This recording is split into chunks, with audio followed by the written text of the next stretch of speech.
شايفين؟ عايزاكم تخشوا وتشوفوا عملنا العصير وعملنا الفطار بتاعنا ده ازاي. بسم الله الرحمن الرحيم. اللهم صل وسلم وبارك على سيدنا محمد. ازيكم عاملين ايه؟ يا رب تكونوا بخير. كل سنه وانتم طيبين. احنا النهارده عملنا الفرخه الحلوه دي. الفرخه الحلوه دي قطعناها قطع حلو ونقعناها بالمحلول الملح والخل والليمون، وبعد كده تبلتها بالبصل والطماطم والفلفل والثوم، وحطيت عليها بهارات فراخ وتبلتها التتبيله الحلوه دي ومولعه الفرن علشان احطها عليه. ده افطارنا النهارده. وهنعمل العصير الحلو ده بتاعنا، عصير البرتقال مع الجزر. انا قلت بقى ايه، هبدا الفيديو بكده. انا جايبه برتقال اللي هو البرتقال الصيفي، وجايبه حوالي يعني كيلو الا ربع من الجزر. هبتدي بقى، يلا نسمي الله ونصلي على الرسول ونبتدي الفيديو. انا هبتدي اقشر الجزر بتاعي بالطريقه دي، بالطريقه اللي انت عايزاها. هتعوزي تقشريها بالسكينه، تقشريها بالقطاعه بتاعت التقشير دي هتعمليها. وهبتدي اشيل ده كده واقشر كل الكميه بتاعتي بالطريقه دي.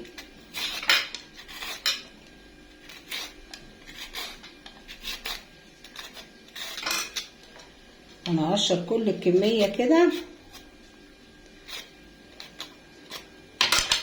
وبعد كده هرجع لكم لما اخلص كل التقشير بتاعي. انا بعد ما قطعت الجزر هضيف ليه ميه اهو واحطه على النار، وهحط سكر تبع الرغبه طبعا اهو، وهسيبه يغلي على النار، وهروح اقشر البرتقال. دلوقتي انا غسلت البرتقال وهقشرها.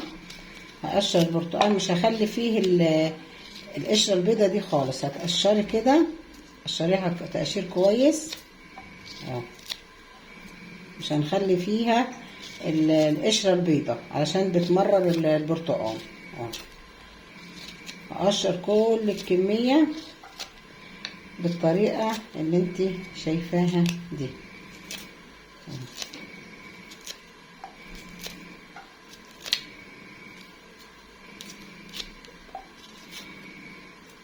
هطلع كل القشره البيضه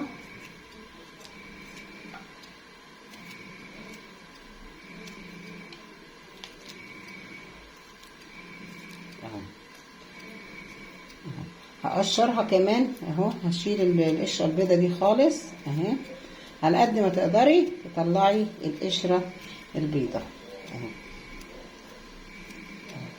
هقشرها كلها بالكميه دي وهرجع له.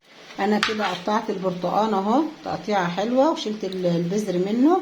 ودلوقتي الجزر بيغلي على النار. هتشيلي كل اي ريمه فيه اهي كده. هنشيل الريمه بتاعته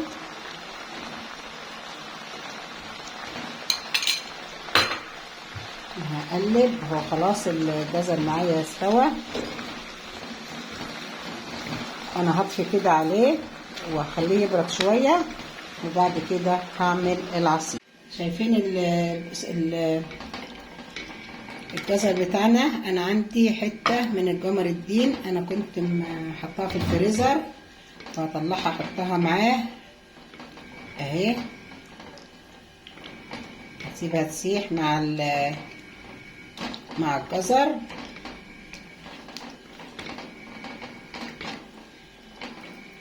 عشان هيبقى عندي كده جمر دين طبيعي.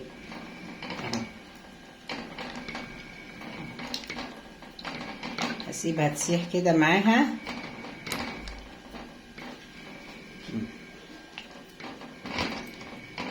خليها تسيح وهرجع له. دلوقتي هنحط العصير بتاعنا اهو. هنحطه في الخلاط،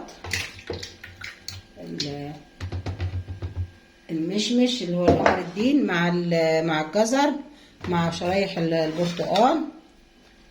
الكميه اللي انت ايه عايزه تعمليها اهي. نحطها في الخلاط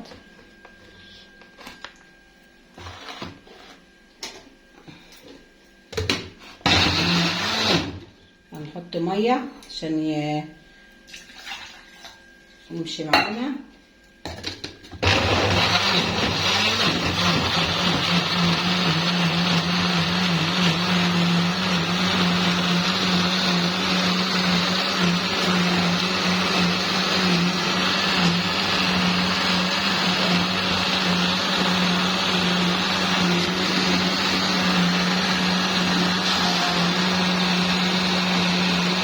وهحطه في المصفى. شايفين القوام بتاعه عامل ازاي؟ وهصفي كل الكميه بالطريقه دي اهي. هيبقى معاكي عندك جمردين في البيت اهو مركز. بعد كده هنحط له، لو عايزه هتعملي بقى في الشفشق وتحطي ايه، تحطي سكر اهو تبع الرغبه. شايفين اهو. انا هعمل كل الكميه دي بالطريقه دي وهرجع. انا خلصت كل الكميه. بصوا انا ضربت كل كميه البرتقال مع الجزر مع حبه الجمر الدين اللي كانوا عندي في المفرزات اهو. هصفي كل الكميه بالطريقه دي، هصفيها واخلي كل الكميه هصفيها بالطريقه دي. شايفين شكل الجزر مع الجمر الدين والبرتقال اهو. هصفيها كلها وهرجع. شايفين العصير بتاعنا اهو، شايفين ما شاء الله عامل ازاي اهو. جمر دين مركز، مش هتقولي عليه برتقال وجزر اهو. هنحطه في الشفشق. هتحطي عايزه تعمليه في بعد كده تزودي عليه ميه، هتزودي اهو.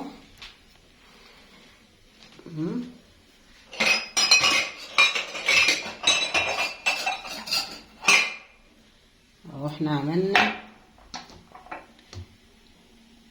كمية اهي، كمية عصير حلوة اهي. هنروح نشوف فرختنا ونشوف فطارنا النهارده هنحضره. احنا حضرنا العصير بتاعنا اهو. ادي الفرخه بتاعتنا اهي طلعت من الفرن ما شاء الله عليها. هنحضر بقى فطارنا دلوقتي اهو.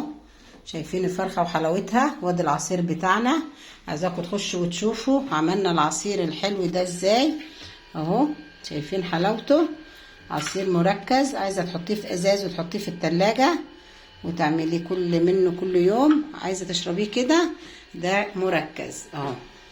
عايزاكم تخشوا وتشوفوا عملنا العصير الحلو ده ازاي والفرخه الحلوه دي ازاي اهو. اذا عجبكم الفيديو اعملوا لنا لايك واعملوا لنا شير واشتركوا في القناه عشان يوصلكم كل جديد. احلى عصير اهو هتعمليه اهو. شايفه حلاوته اهو. شايفين حلاوه العصير بتاعنا اهو. عايزاكم تعملوا لنا لايك وتعملوا لنا شير وتشتركوا في القناه، تشتركوا في القناه. والسلام عليكم ورحمه الله وبركاته.